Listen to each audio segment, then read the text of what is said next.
Boa noite a todos. Boa noite, membros do Lar Espírita Maria de Nazaré. Boa noite aos amigos e colegas simpatizantes da doutrina espírita. Estamos aqui mais uma vez para bater aquele papo com vocês, aproveitando a oportunidade de estarmos em casa e aí utilizar esse tempo que muitas vezes estaríamos no nosso centro espírita, na nossa instituição religiosa. Em primeiro lugar, eu quero me dirigir ao presidente do Lar Espírita Maria de Nazaré e todos os seus amigos e todos os colaboradores, todos os médios, todos os alunos que estão iniciando essa empreitada na cidade de Macapá, Amapá, com estudos da doutrina espírita uma vez por semana, adquirindo conhecimentos que lhes darão segurança no trabalho, renovarão a fé de cada um de vocês. Eu quero parabenizar a todos e dizer que desejo do fundo do meu coração que Maria, nossa Mãe Santíssima, cubra a todos com seu manto de amor e que Jesus ilumine o caminho de cada um. É muito bom estar falando com vocês, nunca ter estado com vocês, mas eu sinto um carinho muito especial por este grupo de amigos, se assim posso dizer, trabalhadores da doutrina espírita. Falando isso, eu quero começar dizendo o seguinte. Na noite passada, era mais ou menos meia-noite, eu tinha recebido um post do meu filho Rafael, filho de mãe Adriana, né, que ele ia fazer uma live pela igreja que ele frequenta. A live da amiga começaria meia-noite e a dele 00:30.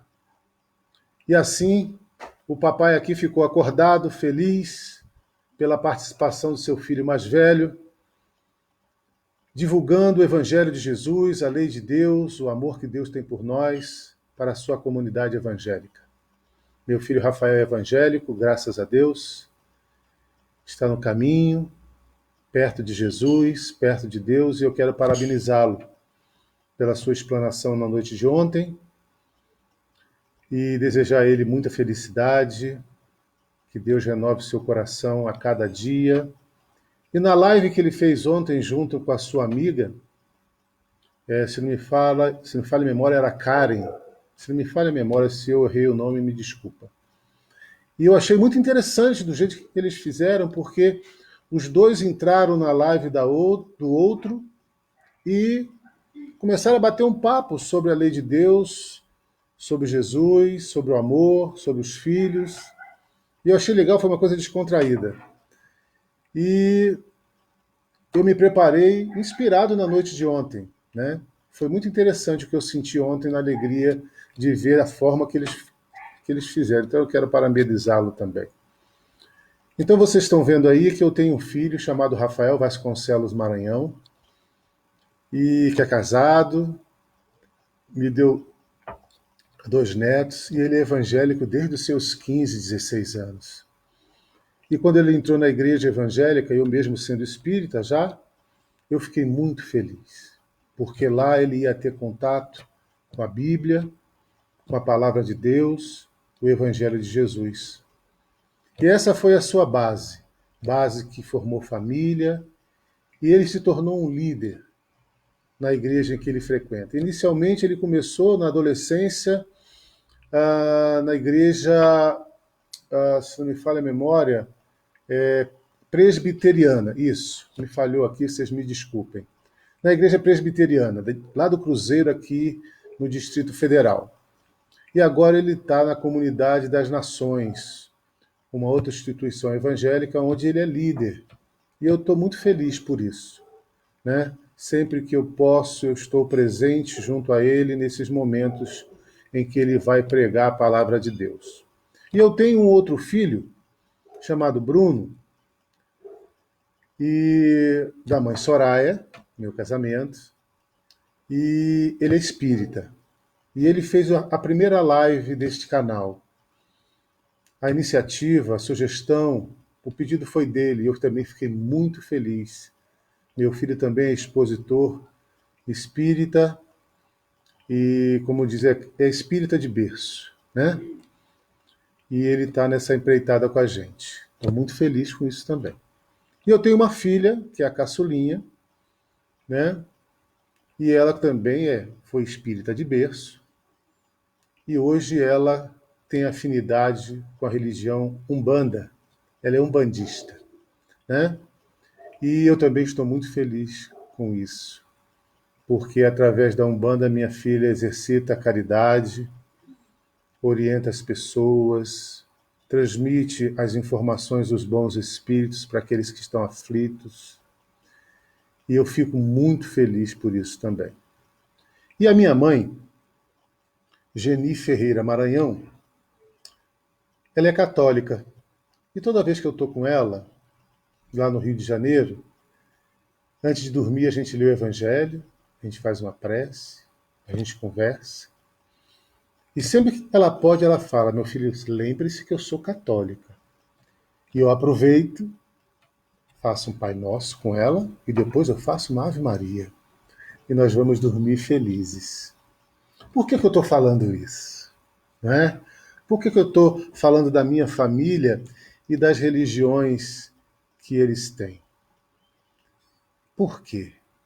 Deus, o nosso Pai de infinito amor, de infinita misericórdia, justiça, ele não nos mandou, nem deixou, melhor dizendo, que a gente iniciasse uma outra guerra mundial para caracterizar o final dos tempos. Ele não nos trouxe cataclismos, terremotos, maremotos a nível global, como muitos pregam por aí, como sendo o final dos tempos. Ele nos trouxe um pequeno vírus que se transmite de ser humano para ser humano. E sutilmente ele fez que todas as religiões deste mundo se ajoelhasse perante ele.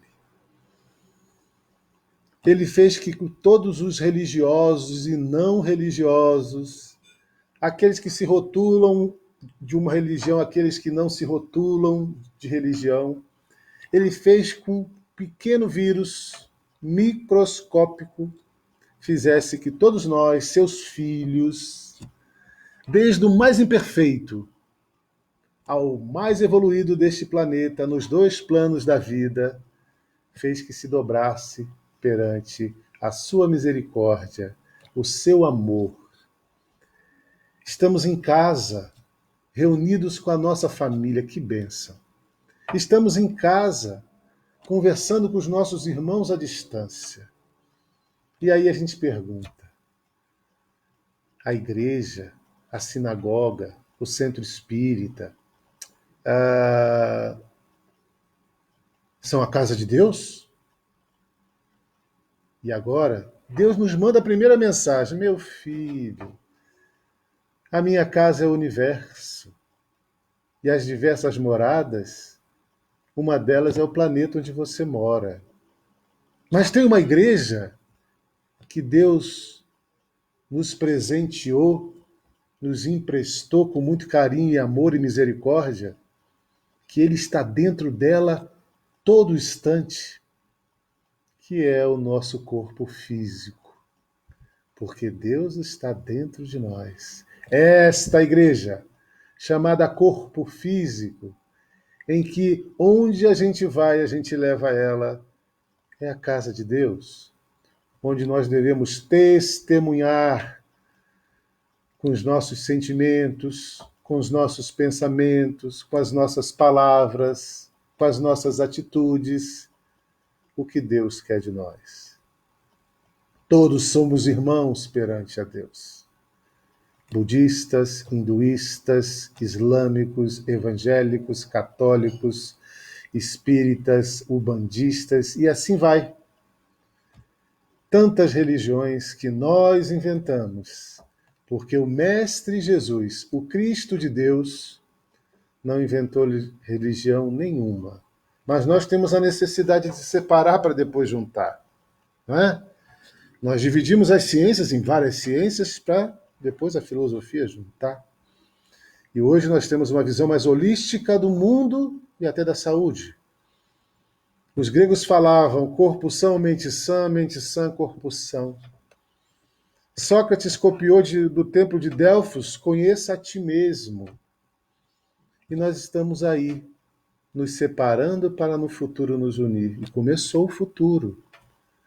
Começou o futuro. Todos nós estamos elevando o pensamento a Deus para pedir misericórdia, para pedir clemência, para pedir cura, para pedir que nos ajude, por favor, que esta pandemia seja expurgada do planeta Terra. Em nome de Jesus, todos nós estamos pedindo isso, porque somos filhos de Deus e Deus não nos separa. O rótulo, nem pensar, Deus nunca vai nos separar em seu coração. Então, a pandemia chegou, agente disciplinador e educador da nossa alma, para sermos mais irmãos, para sermos mais humildes, para sermos mais simples, para não julgar, para não condenar, para não excluir, para não se incluir em determinados grupos e excluir os demais. Somos filhos de Deus. Somos filhos do dono do mundo. Mas isso não quer dizer que somos melhores do que os outros. Aos nossos filhos, com essa oportunidade bendita de estarmos em casa, menos preocupado com o dinheiro, menos preocupado com o material, menos preocupado com a correria do dia a dia para ter mais haveres, digamos aos nossos filhos que eles não são melhores do que filhos de ninguém. Isso eu aprendi com Chico Xavier. Que todos somos irmãos, eu vou repetir isso sempre. Então eu quero recomeçar a minha exposição pedindo a Deus que abençoe todas as famílias. Pedindo a Deus que abençoe os que estão nos orfanatos.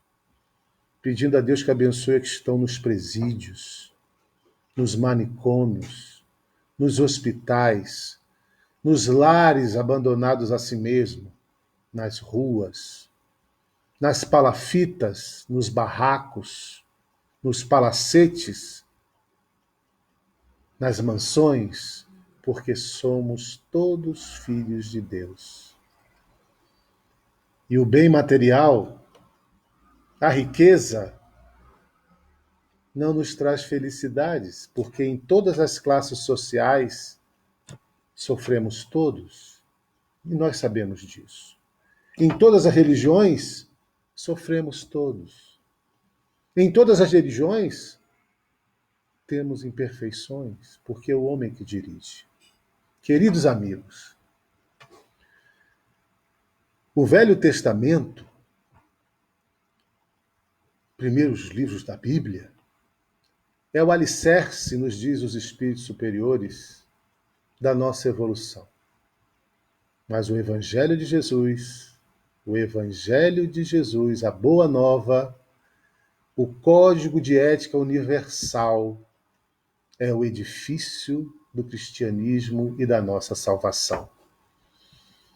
Isso é tão importante, gente, é tão importante, essa divisão, essa caracterização do Velho Testamento e do Novo Testamento, que lá, quando Jesus fala, ou melhor, quando Jesus responde aos fariseus e aos saduceus qual era o mandamento maior, naquele teste, né, que aqueles hipócritas, doutores da lei, queriam fazer com que Jesus sempre se colocasse numa posição difícil, ele respondeu que era amar a Deus de todo o teu coração, sentimento, não é matéria. De toda a tua alma, você no corpo físico. De todo o teu espírito, você fora dele. Mas ele falou que tinha um segundo mandamento, presta atenção. Ainda falou que é semelhante ao primeiro, gente, semelhante ao primeiro. Ele pediu para amar a Deus sobre todas as coisas, de todo o meu coração, de toda a minha alma, de todo o meu espírito. E ele diz que o segundo mandamento é semelhante a esse. E ele fala, amar ao próximo, amar ao teu próximo como a ti mesmo. Caramba, meu Deus. E ele conclui essa passagem, que está lá em Mateus. Eu não sou de decorar versículos, mas depois eu posso até pegar o evangelho aqui para falar.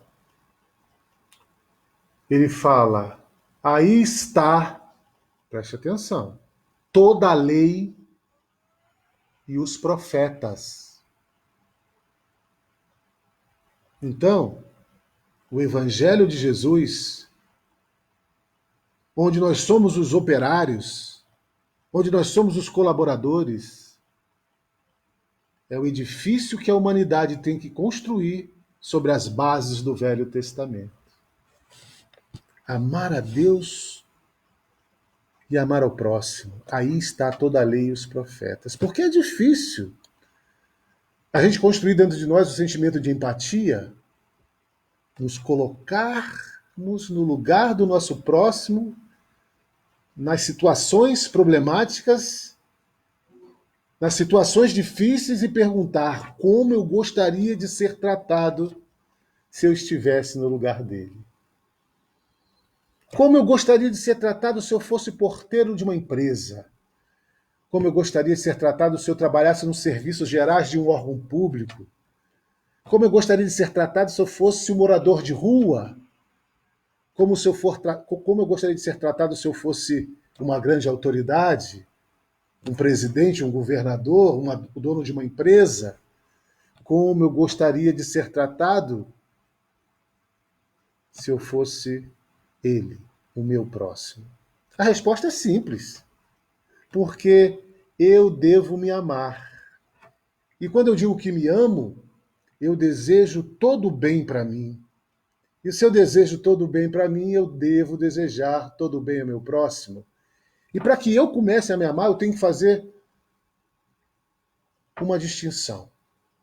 O corpo físico que eu tenho, que é o templo divino, que é a minha igreja, que é o meu centro espírita, que é a minha sinagoga, que é o meu tabernáculo, é um empréstimo divino para que eu possa atuar no meio em que vivo, a natureza, mas eu devo cuidar do meu corpo como se eu fosse viver eternamente.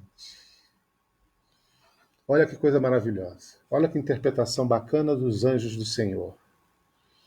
Eu tenho que cuidar do meu corpo físico como se eu fosse viver eternamente. E nós estamos nesse momento.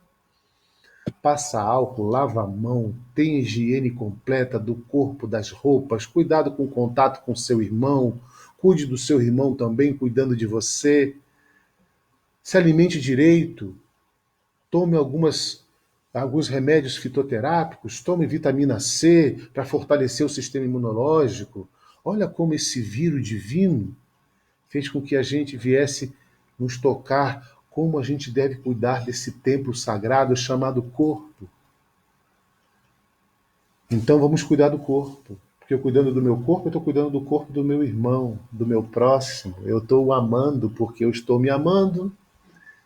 Mas os anjos do Senhor, os espíritos superiores, também nos pedem para cuidar do espírito, da alma, como se nós fôssemos morrer amanhã. Perceber a urgência de cuidar da alma, perceber a urgência de cuidar do espírito, e essa pandemia divina, ela veio nos chamar a atenção de viver melhor, com mais qualidade de vida entre os nossos. Ela veio dizer que o material, esse agora não tem valor nenhum, não é? Então, meus irmãos, em Cristo Jesus, o nosso mestre, o nosso guia e modelo, o caminho e a verdade e a vida que nos leva a Deus, né? Ele, juntamente com as ordens de Deus, veio nos dizer que a última guerra mundial já começou. E ela é terrível, ela é difícil, porque depende de cada um de nós. A guerra está dentro de nós. É uma batalha constante contra as nossas imperfeições, contra o nosso egoísmo, contra o nosso sectarismo, contra o nosso orgulho, contra a nossa vaidade, contra o nosso apego aos bens materiais, contra o desejo de sermos ricos, contra a separação de classe, no sentido de nos considerarmos melhores do que o nosso irmão porque somos de uma classe mais aquinhoada. E a gente vai perguntar se o caixão tem gaveta, até mesmo para colocar títulos terrestres, para quando nos apresentarmos a Deus, querermos apresentar o nosso currículo terrestre para Ele. E Ele vai falar assim: você trouxe o seu currículo do coração? Você trouxe o seu currículo da sua alma? A túnica nupcial que eu te entreguei, você já deixou pura? Já lavou ela direitinho para que você possa entrar no meu festim? São essas perguntas que ele vai me procurar, que ele vai me fazer. O que você fez para o seu próximo? Você o visitou? Você lhe deu alimento? Você fez ele se vestir? Se eu espirrar aqui, gente, me desculpa porque eu sou alérgico. Eu não estou gripado não, tá? Eu posso espirrar e eu vou pedir licença. Desculpa. É que eu estou com vontade, estou me segurando aqui, tá, gente? Então, veja bem.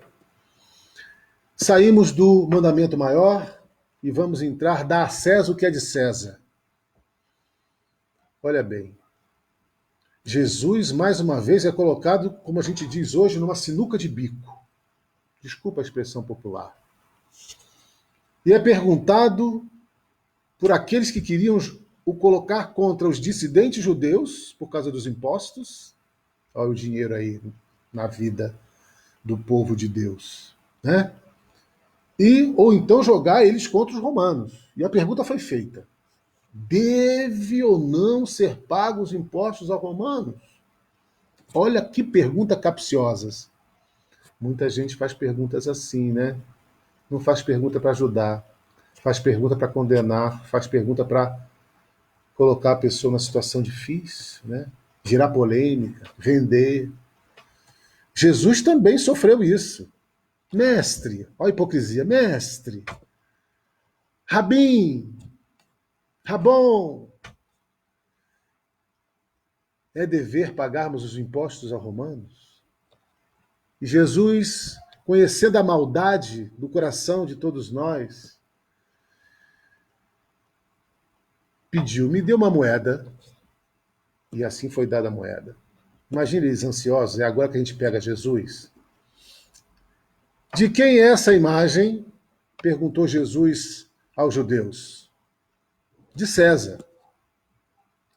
E com muita inteligência, com muito amor, com uma mensagem futurista, com uma mensagem atual e futurista, Ele responde: dá a César o que é de César e a Deus o que é de Deus.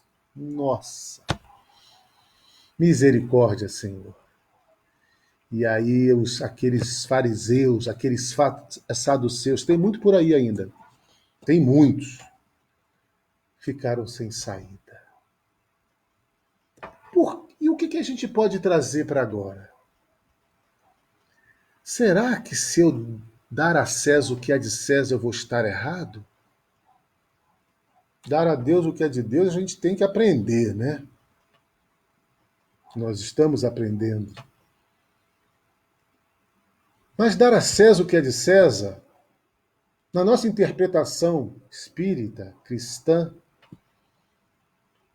quero lembrar que nós somos cristãos, né? Que temos como guia e modelo Jesus. Nós vivemos em sociedade, não é verdade, irmãos? E nossa sociedade tem leis, não é verdade? E nos cobram impostos. Nos cobram luz, água, internet, telefone, aluguel, prestações da casa própria, prestação do carro, aquela conta que a gente fez no mercadinho da esquina, não é? E nós temos que dar a eles o que lhes pertence na compra que nós fizemos da prestação de serviço, do alimento, do aluguel. Isso é dar a César o que é de César, cumprir rigorosamente com os nossos encargos, com a responsabilidade dos nossos encargos sociais. Isso é dar a César o que é de César. E os Césares que nós temos que pagar, governo federal, governo estadual, governo municipal, o João da padaria, o vizinho que me emprestou um dinheiro, um irmão que me emprestou uma grana, ele é meu próximo. Então, dar a César o que é de César é dar ao meu próximo o que é do meu próximo, com responsabilidade. É respeitar as instituições, começando da família. As instituições religiosas, as instituições públicas, as instituições particulares, as instituições privadas. Respeitar todas elas. Respeitar a família, seus familiares, sendo responsável quando você sai de casa para trabalhar ou para se divertir, crianças, jovens e adultos, e retornar para casa trazendo paz e não problemas, agitações. Isso é dar a César o que é de César, porque nós somos indivíduos sociais. Estamos isolados socialmente? Mentira. Olha só, estamos conversando. Dar a César o que é de César. Eu não posso dar a Deus o que é de Deus sem dar a César o que é de César. Porque vivemos em sociedade e ela é organizada e nós temos que primar pela organização da nossa sociedade. Ah, eu não concordo? Pague primeiro, depois discuta e faça a proposta para renovar, para modificar.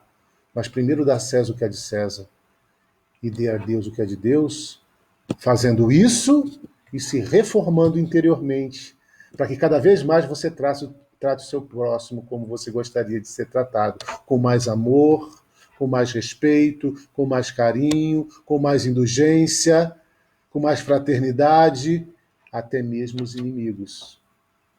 Até mesmo os inimigos. Os pais, os filhos. Nós estamos prestando atenção mais nos nossos filhos dentro de casa. Nós estamos acompanhando os deveres de casa. Nós estamos fazendo o dever de casa do ladinho deles. Olha que maravilha. Antigamente não tinham tempo. Era uma correria danada. Nós estamos brincando com os nossos filhos. Última guerra mundial fantástica. A guerra de dentro de nós, da mudança dos nossos hábitos. Que maravilha. E para concluir a minha fala, eu sei que já estou passando do tempo, mas eu gosto muito de conversar com vocês. Nós vamos falar da desgraça.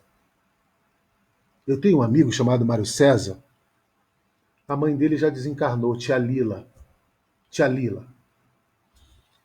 E ela não aceitava que a gente falasse essa palavra dentro da casa dela. E ela sempre nos orientava. Meu filho, não usa essa palavra em lugar nenhum. Às vezes passava até por despercebido palavrão. Mas esta palavra, a tia Lila falava assim, meu filho, não faça, não fale. porque é uma palavra ruim, uma palavra pesada. E muitos de nós estamos encarando essa pandemia como uma desgraça. Veio o pânico, veio o medo. Pode gerar fome, pode gerar desemprego, pode gerar morte. Como se a morte fosse o fim de tudo. Mas existe uma desgraça. Mas antes disso eu vou falar que muitas pessoas acham que a desgraça é isso, mas a verdadeira desgraça se chama desgraça real, que não está no fato em si, diz o Evangelho, está na consequência do fato. Muitas vezes ficamos felizes por um fato, e esse fato muitas vezes nos leva à desgraça, à derrocada. E muitas vezes aquilo que a gente coloca como desgraça verdadeira não é, mas as consequências dela vai nos gerar benefício. E essa pandemia eu vou chamar de desgraça real, porque com certeza o mundo já está se transformando, nós já estamos nos transformando, o planeta estará se transformando com essa desgraça real. Que a consequência dela é que vai nos trazer benefício interiormente e exteriormente. O planeta de provas e expiações, o planeta onde nós estamos pagando dívida, em que o sofrimento é uma necessidade, não uma punição, porque são consequências dos nossos atos passados, de ontem, de anteontem, de 2 anos atrás, de 10 anos atrás, de 30 anos atrás, de encarnações passadas, como agente educador da nossa alma. E a prova, para saber se você já está pronto para passar pela mesma dificuldade sem reclamar, sem botar culpa em Deus, para que a gente possa transformar o planeta num planeta de regeneração. Vamos utilizar a pandemia para nos regenerar, para olhar para dentro de nós, para olhar para o nosso filho, para a nossa esposa, para o nosso marido, para os nossos pais, para os nossos irmãos, utilizando o nosso corpo físico, o nosso templo sagrado, a nossa igreja, a nossa sinagoga e a tecnologia que a gente já conseguiu avançar. Vamos agora avançar no amor? Vamos agora avançar na fraternidade, na caridade, no exercício sincero da caridade para com todos? Independente de religião, independente de credo, independente de cor, independente de nacionalidade e nem independente de naturalidade? É o convite que vos faço nessa noite. Eu sei que já extrapolei. Eu, por mim, aqui ficaria até amanhã. Eu tenho aqui alguns amigos e familiares que estão nos acompanhando, né? Nós temos aqui, deixa eu ver aqui, gente, a Thalita, Soraya, minha esposa, Vanessa, Thalita Macedo, deixa eu rolar a página aqui, gente, eu estou até feliz. Enilde, meu irmão Luiz Antônio, Patrícia, minha cunhada, olha que maravilha, olha só, Wilson, meu amigão, Fátima Barbosa, muito obrigado, amigos, por vocês estarem me ouvindo, ficar aqui me ouvindo até essa hora. Eu quero pedir que, se vocês gostaram, que vocês compartilhem isso com seus amigos, com seus irmãos, com seus familiares. E aqui eu vou me despedindo, desejando a todos uma boa noite, que Deus continue abençoando cada um de vocês, seus lares, seus familiares, em nome do nosso Senhor Jesus Cristo. Boa noite a todos. Muito obrigado.